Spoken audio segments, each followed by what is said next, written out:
Good day, everyone. So I will be discussing today lecture 1 and lecture 2. And I will discuss first the lecture 1, specifically the introduction to structural steel design. Sunod ana, kanya yung timber design. Let's start. Steel design sa steel. So steel structures. So in steel structures, structural steel is the main load-carrying material to transfer the load within them and to transfer the load to the ground. So diri atong ginagamit, di ba? Of course, structural steel kay mao man ang ato ang lesson. So kani, pwede nga atong structural steel is gigamit nato siya as column, pwede po siya as beam and etc. Okay? So natay mga common steel structures. Asan di ginagamit? Pwede sa tuang roof trusses.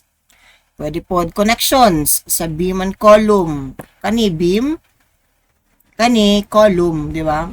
So pwede nga same ang ilahang section nga gamiton. Next sa mga bridges, pwede steel. Transmission towers. Okay. Now how is steel made? Steel is made from iron ore, a compound of iron, oxygen, and other minerals that occurs in nature. So together, let's watch this video. Steel and iron is an essential part of our everyday life. It makes up the buildings where we work, the appliances that we use, and the cars that we drive.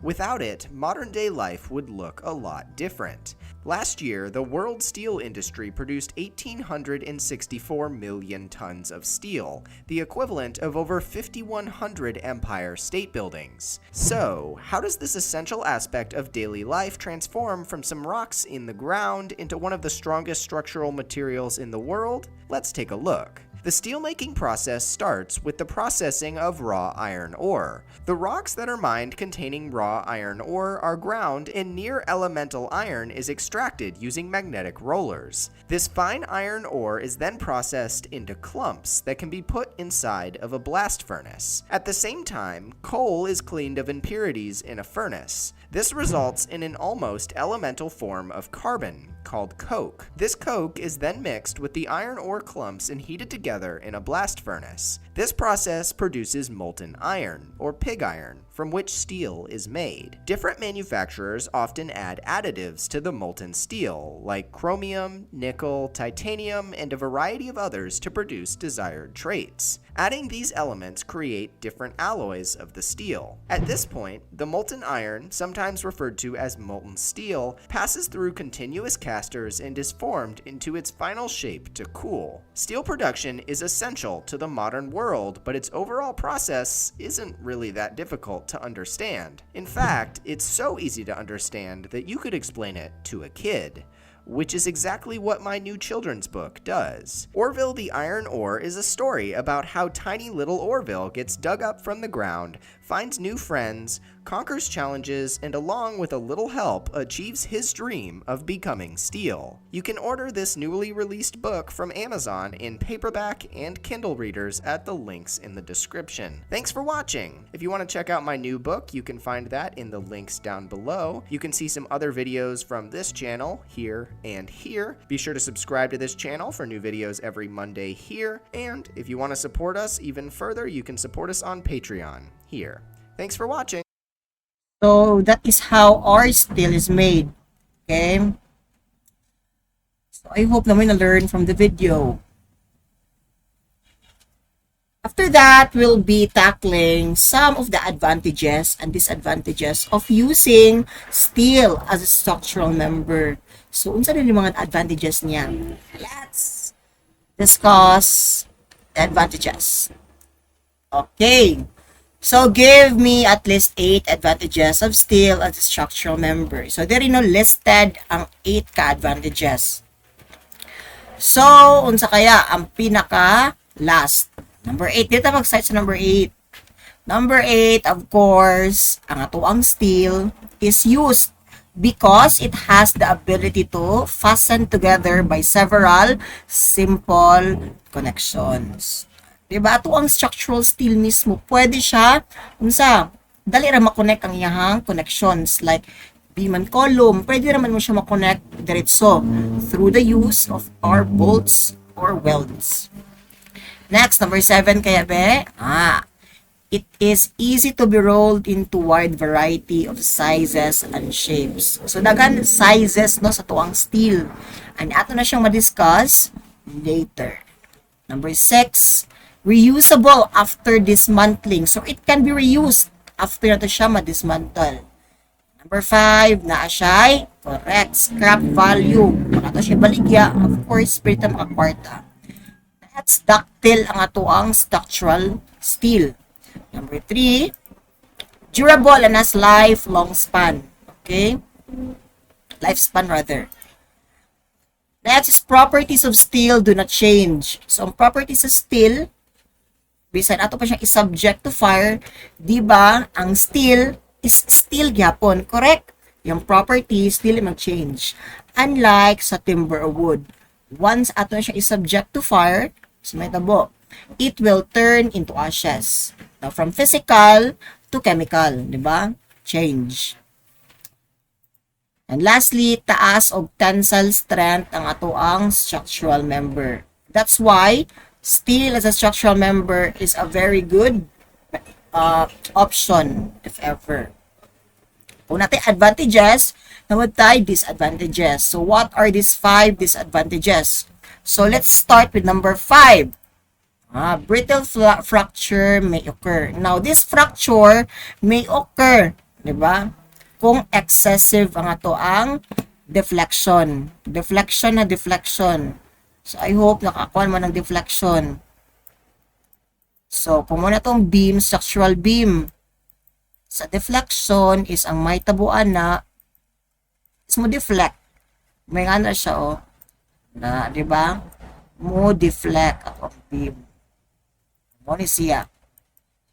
Asa ni brittle fracture mo occur? Dire. Dire nga region sa taas, sa ubos, o sa taas ato ang structural steel. Brittle fracture. Number 4, unsa kaya ni? Fatigue. No, kaning fatigue, di ba? Kung grabe ang ato ang loads diri sa taas, excessive, di ba? Unrepeated. Now, kanya to ang structural steel, maka-experience na siya og repeated cycles of stresses. Namo ni fatigue. Okay? And once mo over ang fatigue, mo feel ang ato ang member. Next is susceptibility to buckling. Now, kani kung grabe kataas ang imuhang structural steel, na when na di ani magbuckle, kung ato ang steel member is gigamit ato siya as column. Column ba? Na, gamit siya as column. Kung grabe kataas, di ba? Kung taas kay siya, meaning ana, is slender, di ba? Taas or dako iyang slenderness ratio. Therefore, magbuckle na siya man. Parang man siyang deflection, pero vertically directed ang imuhang member nga na. So, nagbuckle. Number 2, fireproofing cost. Di ba? Kuan man siya ka nang need man mo na pintala ng structural steel. And lastly, ang pinaka-disadvantage nganong ang pinaka-disadvantage of using steel as a structural member is steel is prone to corrosion. So any types of steel prone to corrosion. 'Di ba? So prone to corrosion. So ganon. So bantog, 'di ba? Para ma-prevent natin yung corrosion unsa ato ang panlaban. Yes, tama. Mag-paint. Use tag-paint. Next. Dari na ta, ilailaho na to ang different section different section, a steel section and its parts. So, natay different section. So, nara, first is natay T section, kani T. So, from the word itself, T, diba? It looks like letter, correct, letter T. T.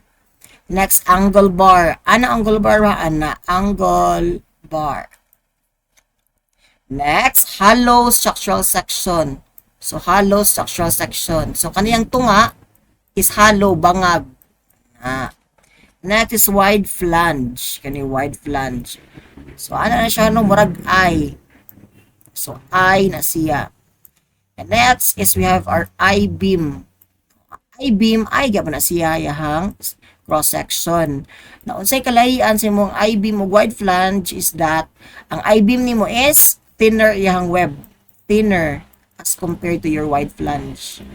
Pero kung imong naon, same ra gud na eh. Wide flange and I-beam, that's the same.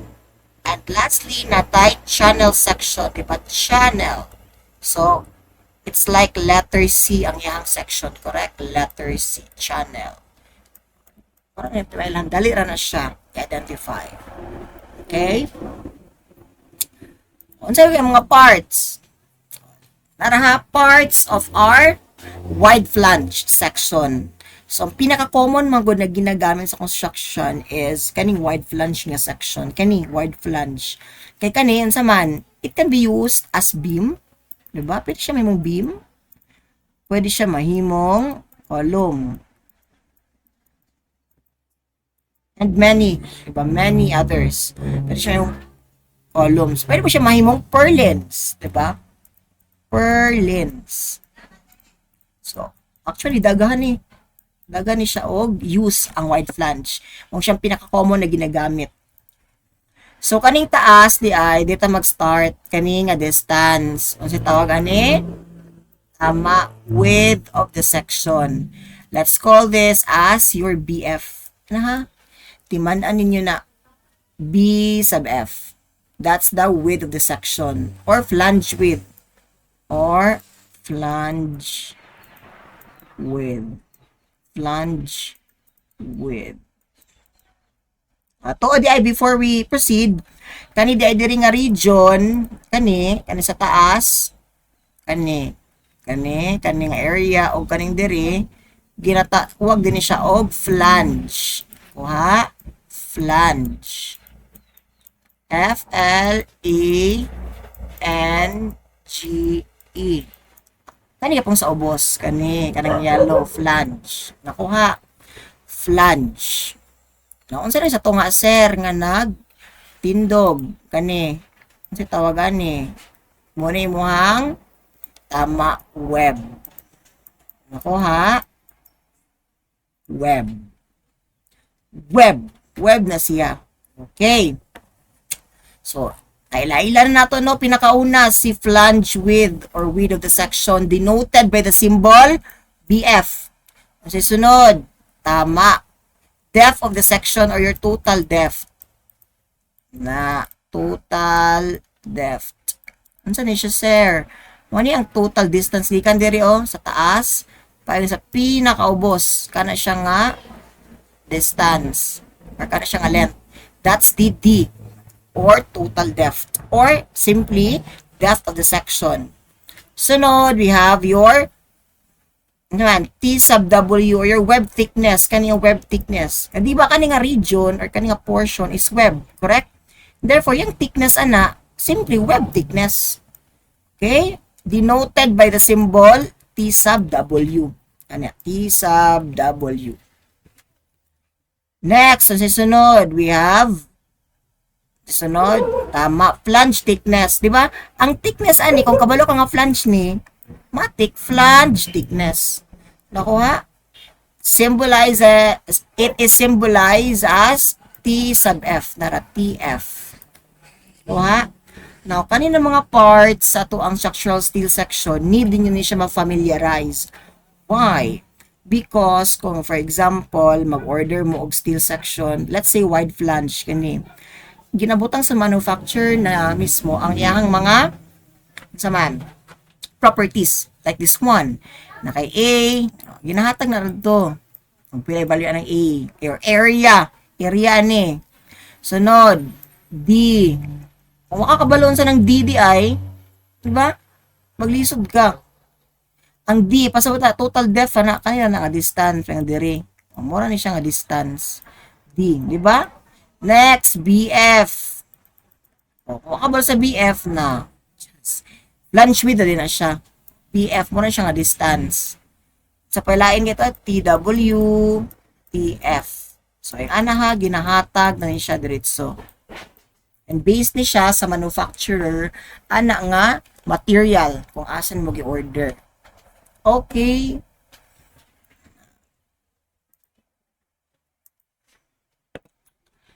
Identify its parts. So, mo to siya lagi ganina, di ba? Ganina kanin BF, D, TW, TF. Balik-balik kanin siya. Okay? Balik-balik kanin siya bisa unsa nga section. Like this one, channel section. Asa man imong BF diri sa channel. Of course, mo man imong flange, di ba? Flange man nimo. Siyempre, kani po si mo ubos, kani nga, ano, portion, mo nimo hang flange. Kani nga height, mo nimong web. Therefore, imong BF ani, BF with flange width kani, nakuha. Ano yung BF? Of course, BF po ni diri. Right? BF. Kasi nga thickness, tama. Flange thickness. TF. Ano mo sa ubos? TF po na. Now, asa mo total depth ani or D, depth of the section. Of course, gikan sa pinakaibabaw, paingon sa pinakaubos, muna imuhang D or depth of the section. Nakuha?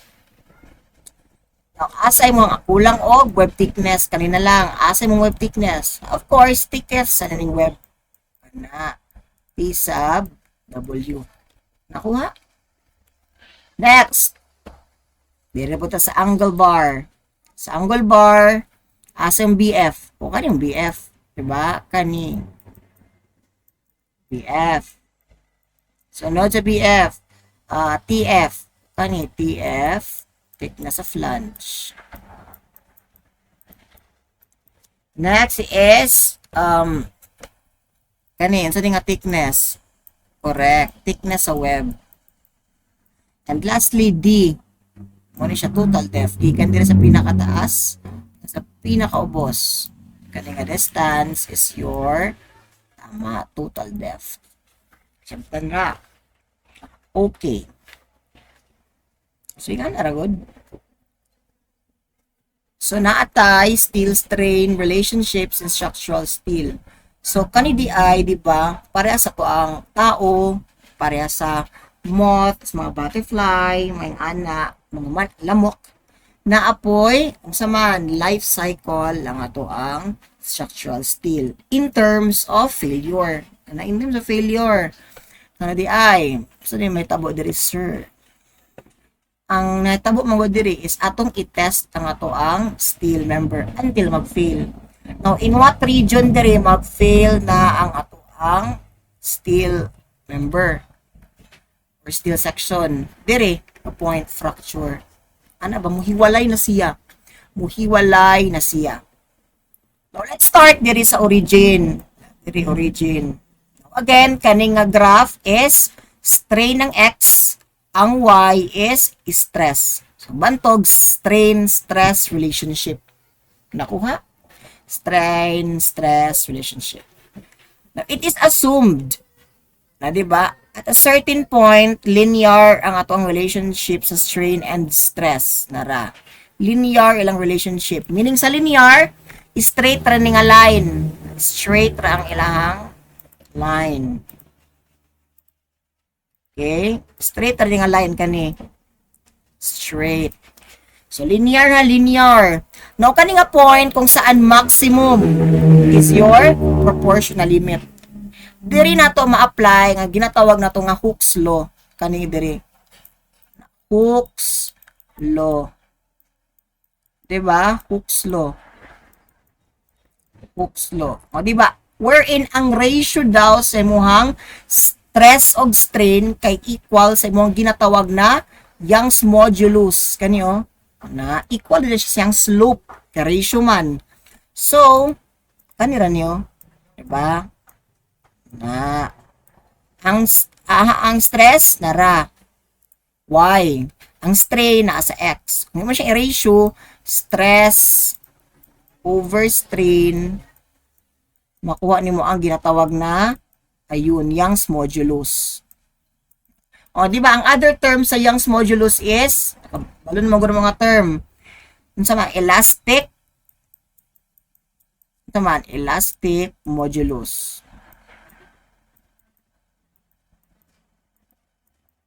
Or, unsa man, modulus of elasticity E. Na, modulus of elasticity. Denoted by the symbol E. For steel, matika for steel. Ang ato ang E is pila kaya? Tama. 200,000 megapascals. Muna ito ang E sa steel. Timanan nyo na, E sa steel is 200 MPa. That's for the steel. Yeah. Now, ato pa yung i-subject. Diba? To test ang ato ang structural steel. Ang mahitabuan na is ma-reach siya dayon sa ato ang ma-reach siya dayon sa ato ang steel ang elastic limit na ginatawag kanina diri nga portion, elastic limit. Now, unsa na elastic limit? Now, in simple terms, ako explain na. Mura siya rubber band. Di ba nga rubber band imong stretch. Tapos imo din buyan rubber band, bubalik siya sa original position. Right? Ana ni diri. Di ba? Katong nga limit kung saan imong gi-stretch imong rubber band tapos imo siyang gibuhian ni balik. Katong nga limit, elastic limit.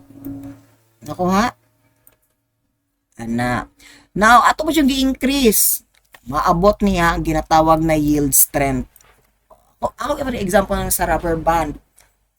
Di ba, stretch, maayo ang rubber band. Ang mahitabo is, na ay portion nga dili na mubalik sa original na posisyon. Di ba, dili na siya mubalik sa original position. Now, kani is na nakay deformation pag abot si mong yield strength. Diri na nakay deformation. Now, kani nga deformation na is dili na siya mubalik sa original na position. Nakuha? And with that, diri mag-end ang imuhang elastic region. Ato, elastic region.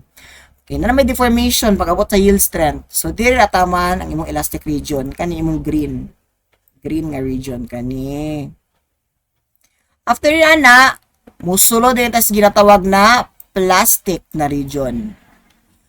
Now, diri mag-start na ang imuhang structural steel o resist, di ba? Mag-resist na siya. So, with that, mugahi na dayon ang imuhang structural steel. Murag na resistance ba? Na dili siya gusto mo, unsa man mo fail. Pero due to gi-subject mong jud siya sa test, di ba?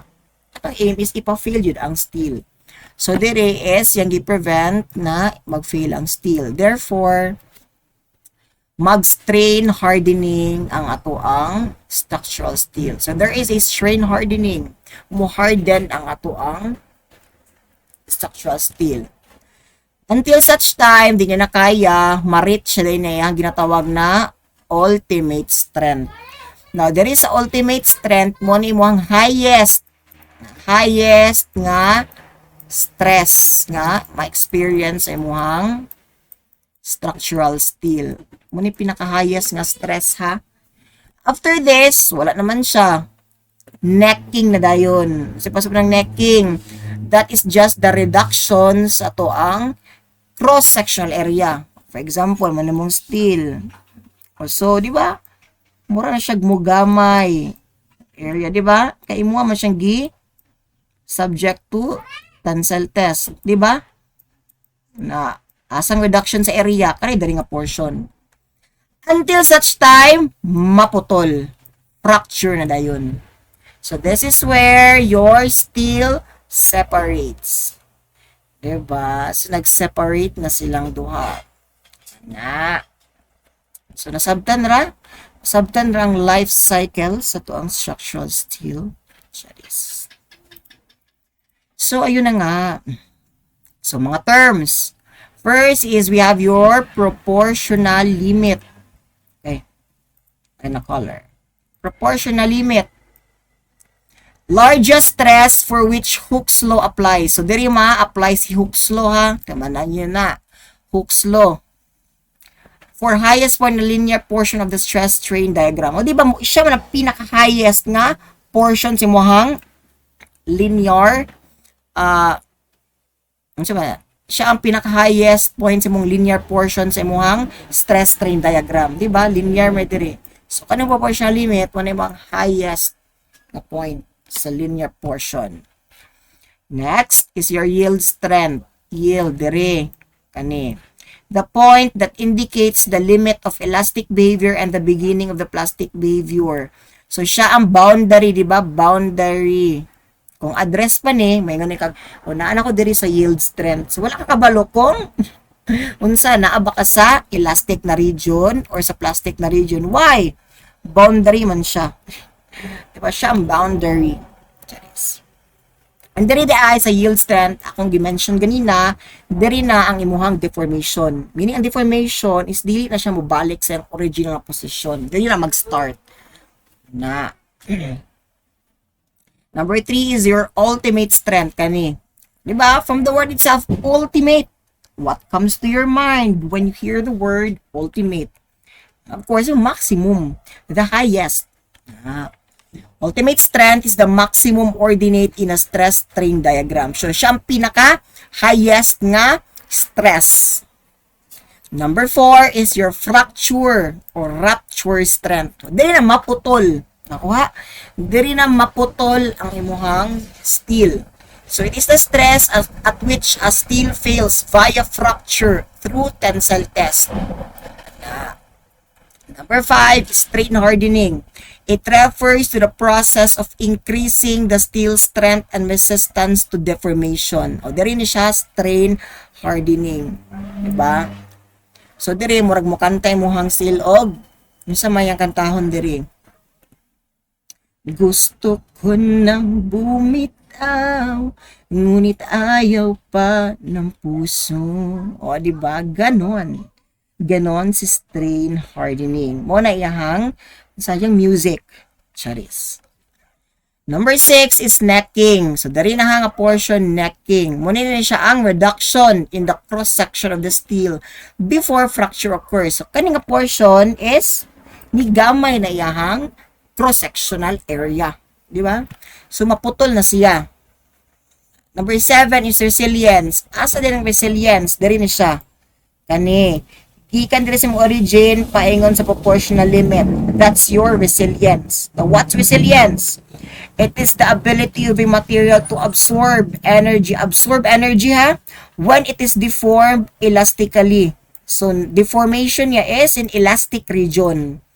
That's resilience. And release that energy upon unloading. So, mo to, katong stretch mo ang rubber band, ibalik. So, yung deformation is in elastic manner. Pwede pa mobalik sa original position once ato ang i-unload or i-release ang ato ang energy. Kung natin resilience, natin toughness. What is toughness? It is the ability of a material to absorb energy gyapon, pero in the plastic region. Diba? And plastically deform without fracturing. So, diri na ni siya sa plastic na region. Most probably. Oo nga? So, mo to siya. Next is, okay, before we proceed to our next topic, check point of learning muna tayo. So, let's answer some questions. First question. The portion of the stress strain curve beyond which the stress is no longer proportional to the strain. Unsa kani siya? Portion daw sa stress strain curve beyond which the stress is no longer proportional to the strain. So, unsa kaya ni siya, no? So, kanino nga point is what? Muna imuhang elastic limit ba? Ultimate stress, proportional limit, or tensile stress. What do you think? Kung kamo kung pansiron, unsa kaya na siya? A, B, C, or D? Ba? Asa kaya na siya? Okay. Asa? A, B, C, or D? The correct answer is, of course, tama. Proportional limit, letter C. So, dili ni siya elastic limit, dili po siya ultimate, dili po siya tensile stress. That's proportional limit. So after ang proportional limit is dili na proportional or directly proportional imuhang stress og strain, di ba? Slightly na siya curve. So wala ta kabalo kung unsa na siya nga curve, no, kay we cannot consider that curve as parabolic, cubic, quartic, quintic, logarithmic, etc. Na. So basta kay dili siya proportional na. Ako ha, dili siya proportional. Next is the ability of the material to absorb energy and plastically deform without fracturing. Ano sa ito ganina? Okay, absorb energy, tapos plastically deform. Mao tong ginatawag na to nga A, resilience, B, stiffness, C, toughness, D, elasticity. Answer na ninyo in 5 seconds. 5, 4, 3, 2, 1. Sa ni answer resilience, tama? That's wrong. Sa yeah, B, C, or D? Siguro, sir, kay mas dako pa ng C kaysa B ug D. Ay, B, C. Correct. Diba? Toughness na siya. Question number 3. It is the ability of a deformed material body to return to its original shape and size when the forces causing the deformation are removed. Naunsa kaya ni siya, no? A, elasticity, B, continuity, C, plasticity, D, stiffness. So from the one itself, from the statement itself, muna siya gatong sa rubber band na concept, di ba? Once imuha siyang i-stretch, tapos imuha siyang wian, mabalik siya sa iyahang original na position. So sa kaya na siya. Tama, di ba? Wala ka tayong paligo-ligo eh. That's elasticity, letter A. Number 4. Question number 4. Material property which enables it under large permanent strains before failure. So, naa kay mga panuno ka ng mga strains nga ma-develop before failure. Unsa kaya ni siya? A, creep, B, strain hardening, C, toughness, D, ductility. Okay, 5, 4, 3, 2, 1. What's your answer? So, di ba, from the word itself, from the statement itself rather, dili na siya toughness. Nakuha din na siya toughness. Dili po na siya creep. Na wala ko pa na-discuss ang creep, pero unsa ni siya? Time dependent na settlement or deflection. Kung siya ba murag mag-deflect ba ito imong structure over time? Nakuha? So, it doesn't mean 50 years from now, ang imuhang structural steel is, ano po siya, in horizontal, di ba? 50 years from now, di ka makaingon nga horizontal, gapon na imuhang structural steel. So, may tao niya na yun na siya is slightly nga, or slight nga deflection nga may tabo.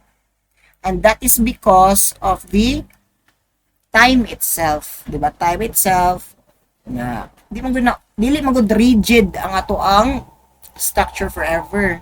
Bakit siya rigid forever? Strain hardening or ductility?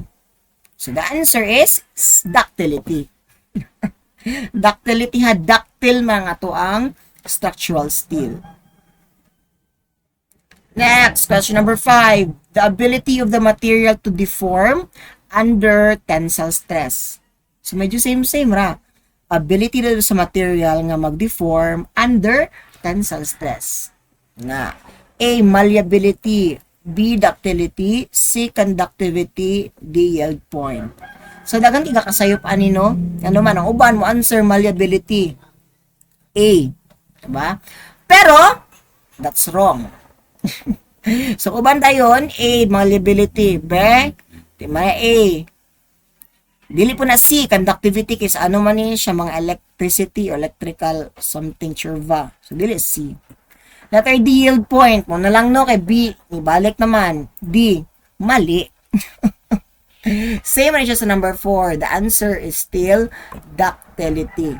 So, ductility is the ability of the material to deform under tensile stress.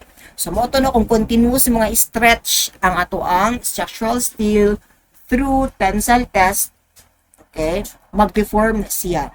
Now, that ability, diba nga, mag-deform ang material under tensile stress is din siya sulod under ductility. Nakuha. Nakuha na eh. Let's discuss ASD versus LRFD. ASD versus LRFD. ASD stands for Allowable Stress Design. LRFD stands for your Load and Resistance Factor Design. Now, asa di ay nato ni sila ginagamit ang ASD ug LRFD. Ginagamit nato ni sila kung mag-design nata, mag-analyze, na mag-compute. So, ginagamit nato ni mga methods. It's either ASD or LRFD. Let's start with ASD. It is based on the principle that stresses developed in the structural members should not exceed a certain fraction of elastic limit. Now, kaning ASD or your allowable stress design, gina-consider lang niya is ang imuhang elastic limit. Diba? Elastic limit. Maura na siya yung consideration. Next is, it only consider the elastic strength of the material. So, tama na sa elastic na portion. Nakuha, di na siya mo lahos sa plastic. And lastly, all loads are taken as service loads and no factor is applied to increase these loads. So, service loads ra, di ba? Meaning, service loads is unfactored. Akong ipasabuto niya. Okay, ako ipasabuto niya ha, kumuhuman ko na discuss ang LRFD. Now, let's proceed to LRFD, or your load and resistance factor design. It is based on the principle that strength of various materials is scaled down by some factors. Diba from the word itself, load and resistance factor. Meaning, mugamit taog factors. Nakuha? Unsa kaya siya mga factors? While the applied loads are scaled up by some factors. So, una siya ang tinatawag na load combinations na dayon. These load combinations are based on NSCP 2015. NSCP stands for National Structural Code of the Philippines. No, para dyan siya sa mga civil engineers. It considers the ultimate strength which results in the utilization of elastic, plastic, and strain hardening stages of material. Sa ASD, ginagamit lang or tama na siya sa elastic limit, correct? Or sa elastic na region. Pag abot sa LRFD, mulahos na siya og plastic. Diba? Up to the, unsa ito? Up to the, tama, ultimate strength. Tama siya sa iyang highest na strength. Nakuha? Now, diya, ma-utilize na to ang atuang elastic region, strain hardening, tapos plastic. Nakuha? So, elastic and plastic ang yung consideration.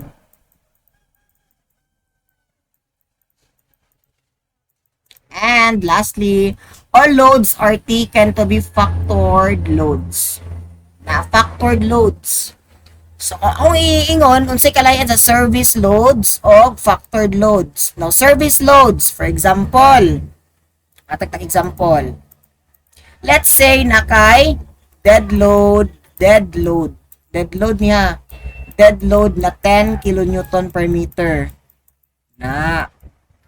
Live load na kay, let's say, 15 kN per meter. Now, for ASD, kung service load na siya, therefore, ang total ni mga load, is pila?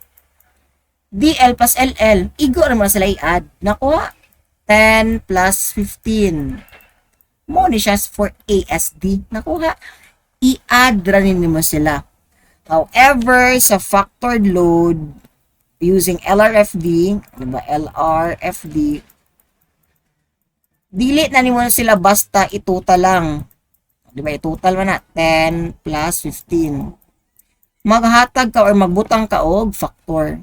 Now, according to NSCP 2015, pinaka-common or ang mo-govern nga load combination kung dead load and live load lang, ang given is mag-multiply ka din 1.2 for dead load, 1.2 times 10 plus 1.6 of your live load. Ingani sa LRFD.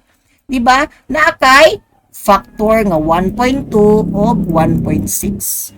Nakuha? Nakuha na. I hope nakuha.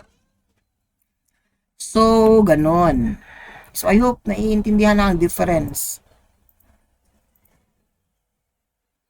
So, for ESD, naakay, na yan. Required di mo nga strength must be less than or equal sa imuhang nominal strength over your factor of safety.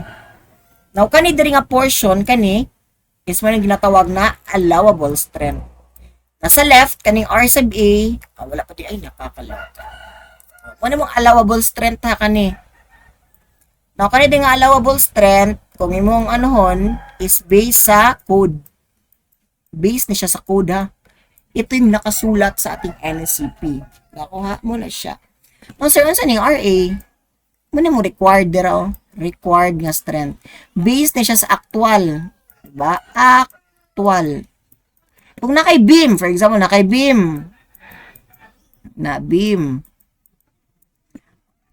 Ang imong makuha nga value dira for R sub A kani is based sa mga loads, di ba? Nga nakatungtong mismo. Diri kani based sa loads nga nakatungtong sa beam. Actual man daw, di ba? Actual. Nakuha? So base diri. Based sa mga loads nga nakatungtong. Nakuha? Well, allowable strength is based sa code. Ato ano siyang isolve. Okay? Magamit ang NSCP 2015. Next, LRFD. So, R sub U is less than or equal to your phi R sub N. Nakuha? Okay. Where kani diri nga portion sa mong right side of the inequality, that's your design strength. Nakuha? Design strength. Kung sa ASD, ang tawag ani is allowable strength, diri sa LRFD, design strength. R sub U ni mo diri stands for your required strength or your ultimate strength. Nakuha? Based yapon ni siya sa loads. Or based sa actual. Based on loads. Actual loads na lang. Na. Kabalo mo nga, kani nga loads, katong ipang tungtong sa beam, di ba?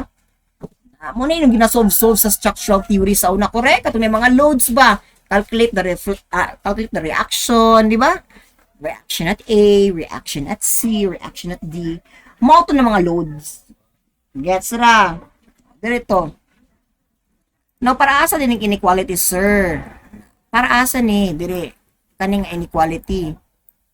Ngano ang imuha daw required or ang imong actual must be less than or equal to your design.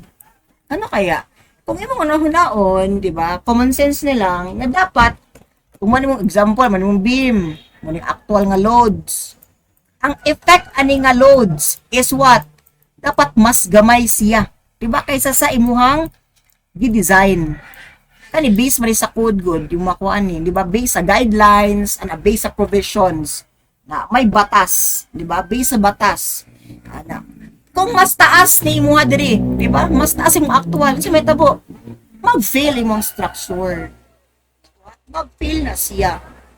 So, dapat, mas gamay jud og makuha diri nga value. Ang actual. Isa sa imong gi-design. Nakuha ra. Nasabtan na to ng anong less than, pero anong equal.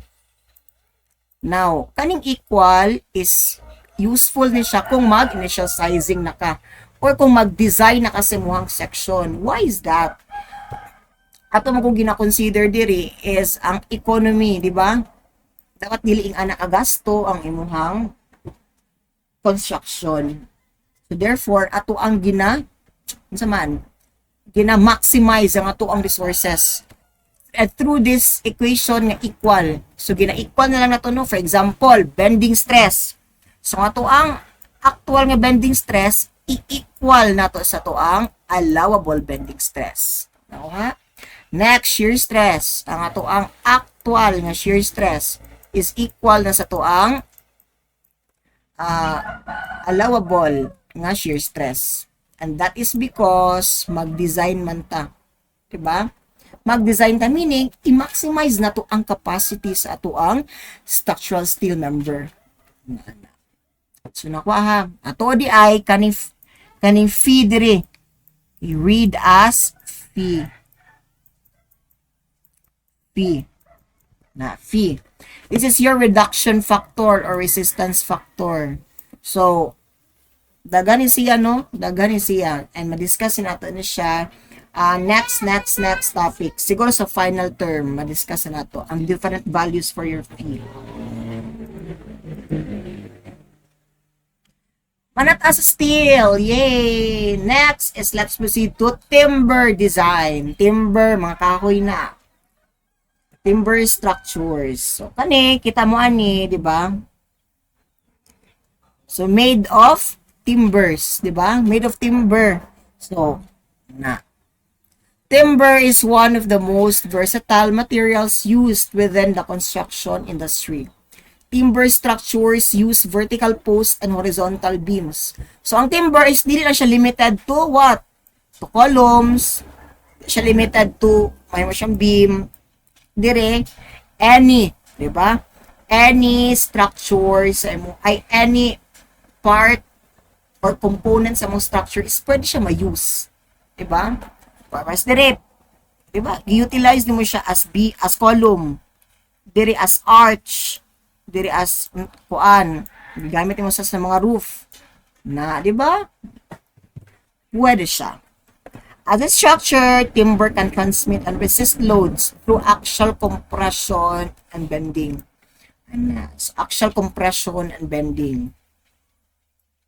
So, timbers are particularly capable of acting as tension. So, pwede po siya may mong tension member, compression member, and of course, flexural or bending members. What? Compared to steel or concrete, the modulus of elasticity of your timber is low. Diba sa imuhang concrete, sa imong steel, na sa imong steel, or modulus of elasticity of steel, ingon ako ganina, pila to? That's 200,000 megapascals. Dako din siya, correct? Dako. Concrete kaya, pila sa concrete. That's, nakalimot ko. Pero I think that's 4,700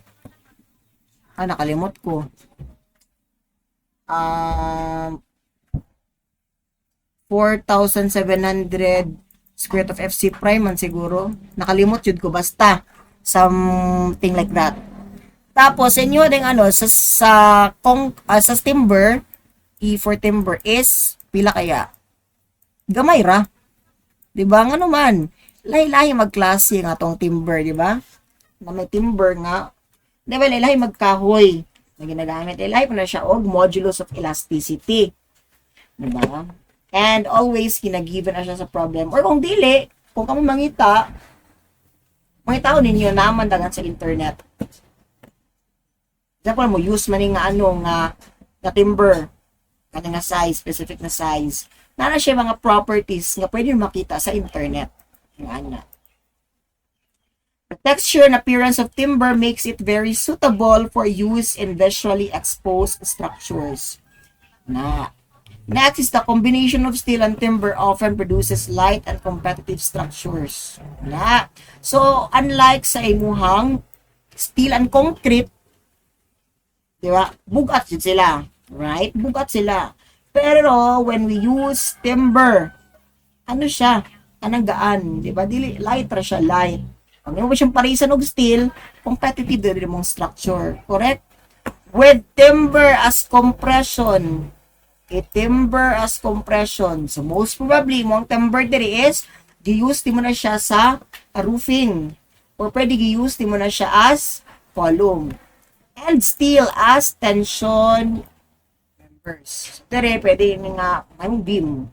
Tension members man. Lastly, most timber is found in buildings having a simple rectangular form used. So, dili siya complex. So, itong timber is pwede siya magamit sa mga buildings nga rectangular yung format. For example, in floor joist. Di ba floor joist? Pwede mo na timber atanan. Rafters. and other roof components and for walls in timber frame housing. So this slide is very supportable naman, right? So let's proceed to the next slide. So unsa ni kalayan sa wood, timber o lumber? Pasadagan man jud ga ingon nga kani wood. Kung maingon timber man na, kapag maingon lumber. Unsa ni kalayan tulo? First, wood.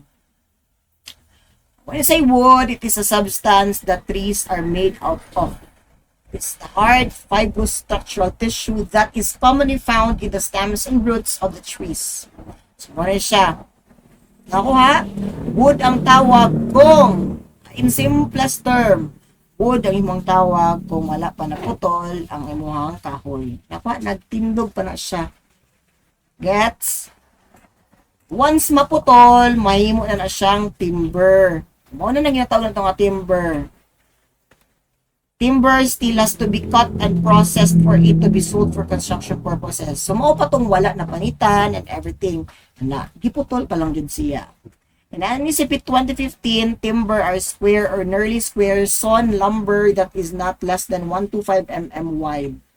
So wala ko gets ani nung sa Anticipate 2015 nganong ing ani. I mean nganong na siya that is not less than 125 mm wide. Nalailahi man ng taog, unsa? Lailahi man ng taog sizes ang imuhang timber, right? Lailahi man. Kaya ano siya? Timber, di ba? Kakaputol pa lang. So, wala pa siya furnished into something. Di ba? And next, gi-process na siya or gi-furnish into something. Mahimo na siya ginatawag og lumber. Now, lumber is the wood that has already been processed. Di ba, gi-process na siya. Na siya desired nga grade, na siya desired nga sizes, desired nga length, and other specifications. And it is usually available in various sizes that can be immediately used without requiring much cutting or shaping. So, kung ano siya kanang uban kay prefabricated na daan, di ba? Napurma na siya daan ng ana. That's lumber. Na, di ba? It has already been processed. Na-process na siya ana. Pero kung ako sa inyo okay raman nga ma-interchange ang wood, timber, o lumber. Kaya sa tuwa mo kung mga sample problems po, napagay mo gamit og log. Di ba? So, it's okay. Pwede nga wood, timber, lumber. Sa asar ana, pwede nyo magamit. In other words, these terms are interchangeable. Interchangeable na sila. Pero kung ino yung himay-himay yun ang iyang concept is nga ni Jude. Pero it can be interchanged. So these are the different engineered wood products. First is natin natawag na glulam. Ano saan yung glulam? Glulam stands for, correct, glue laminated lumber. Stress rated and graded, parallel grain, different finish sizes, standard widths and lambs, straight or curved size limit with transportation, etc. So in other words, glue laminated lumber is mga lumber ni siya, di ba? Nga gipang glue. Diri kani nga portion diri. So, nani specific na adhesive ang ginabutang diri so that maano sila kana mag-interconnect sa sila tanan na. And diri pod kani na diri, di ba? Na and medyo baga-baga jud ning glue lam. That's right. So, mo ni siya and table. What asa ko na nakuha? Cheers. Number 2, prefabricated wood eye joist. So, this is accordance to ASTM T5055. So, yung ani ang eye joist. So, puro ma siya letter I. Puro ma siya letter I. Wood structural panels. So, there is a wood structural panels na tayo tulo. First is plywood. When you say plywood, it is just your wood veneers bonded together to produce a flat sheet. So, daga na siya nga sheets, mga wooden sheets. Tapos, same na siya sa glulam. Butangan og adhesive so that mag-bond sila all together. di ba? An extremely versatile product, plywood is used for a wide range of structural, interior, and exterior applications, from formwork through internal paneling.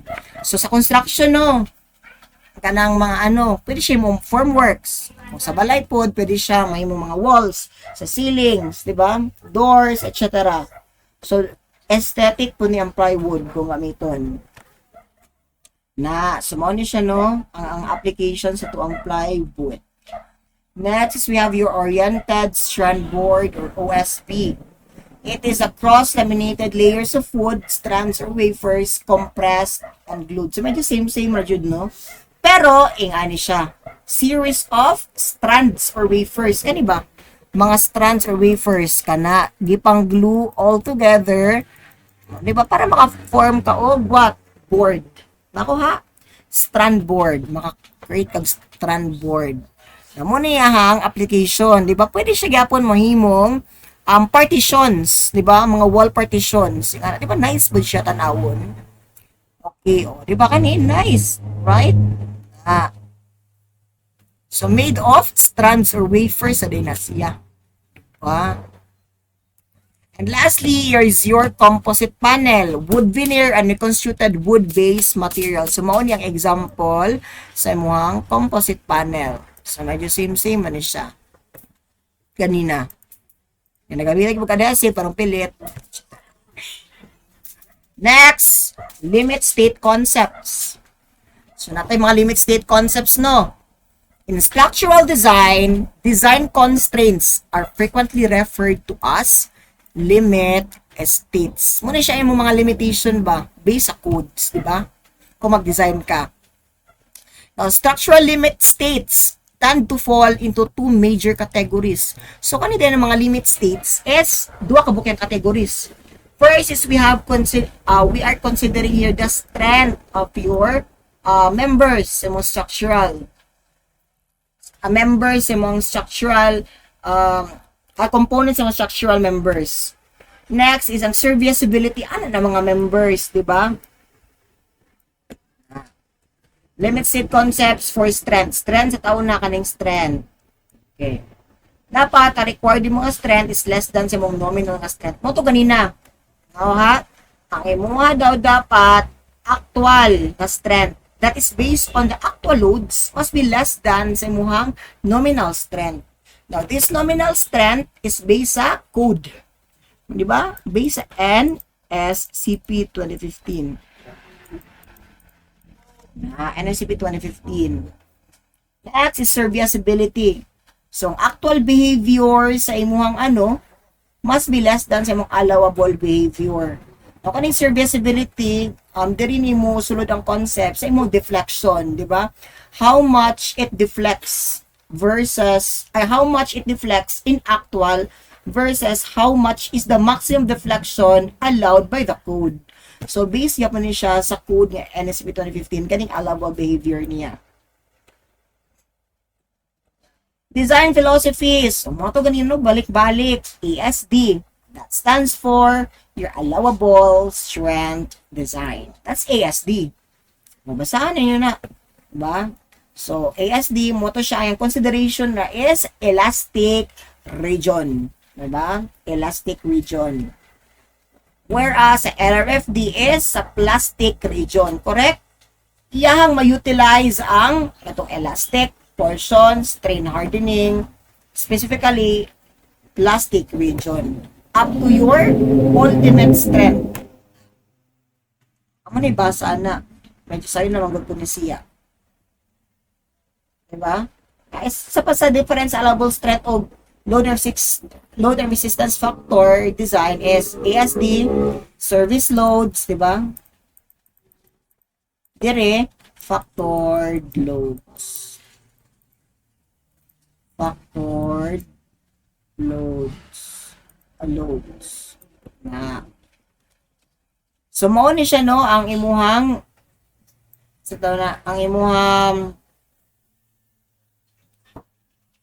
condition rather. Mo ni yung condition ganina. Okay, tanan sila nga condition is mo adhere yun na siya sa imuhang kani. To.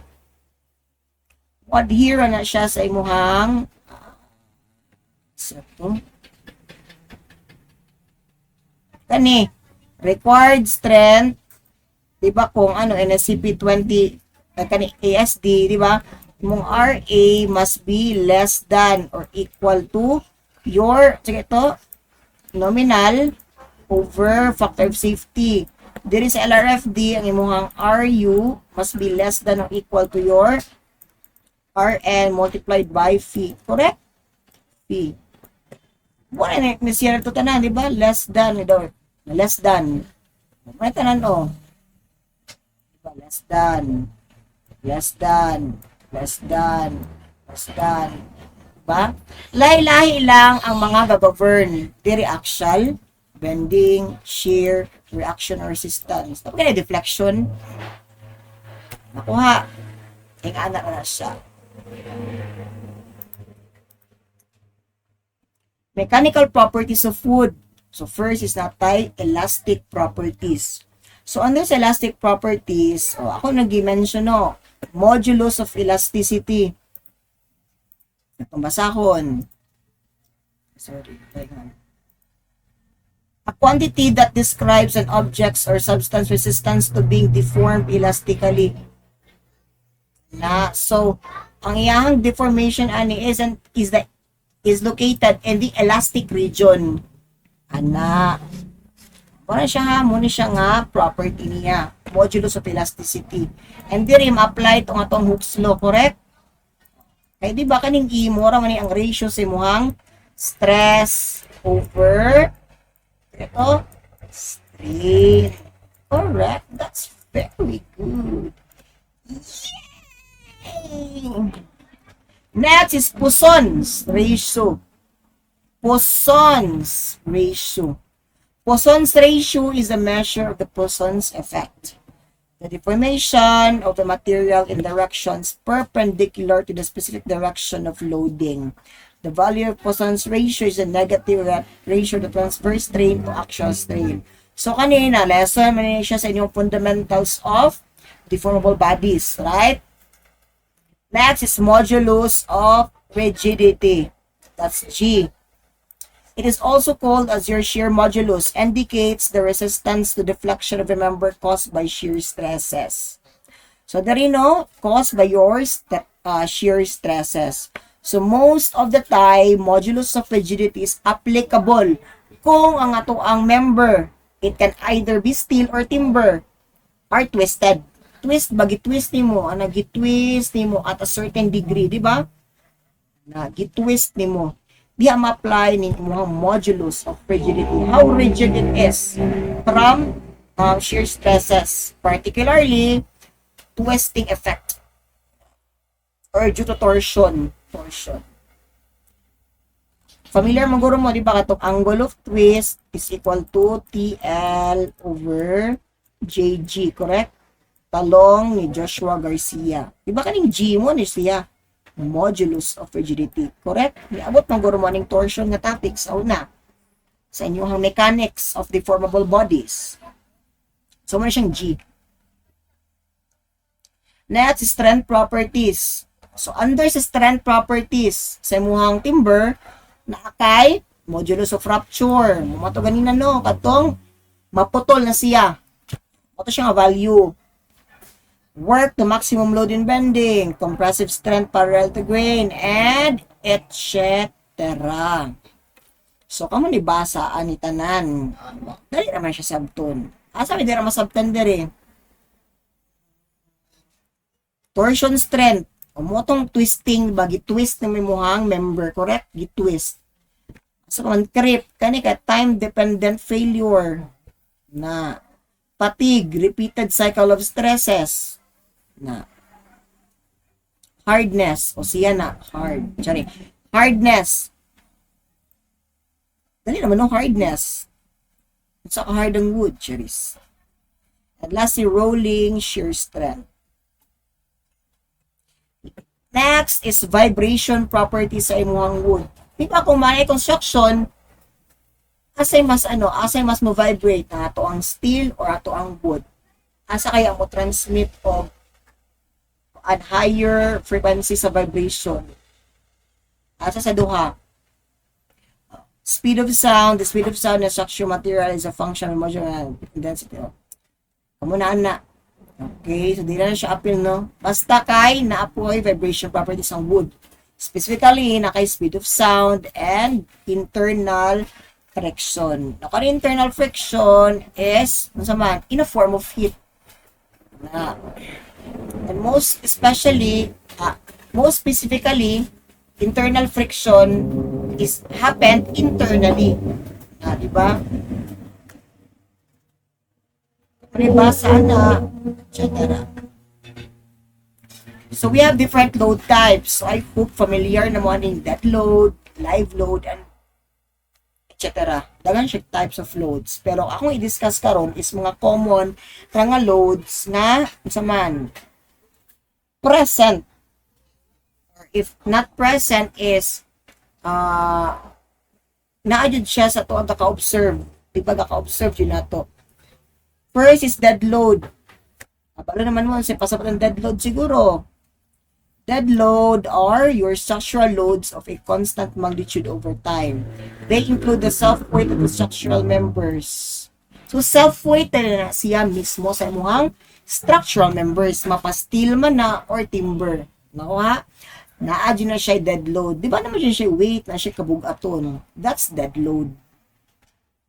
Dead loads include the self-weight sa imuhang walls, some plaster, ceilings, floors, beams, columns, roofs, etc.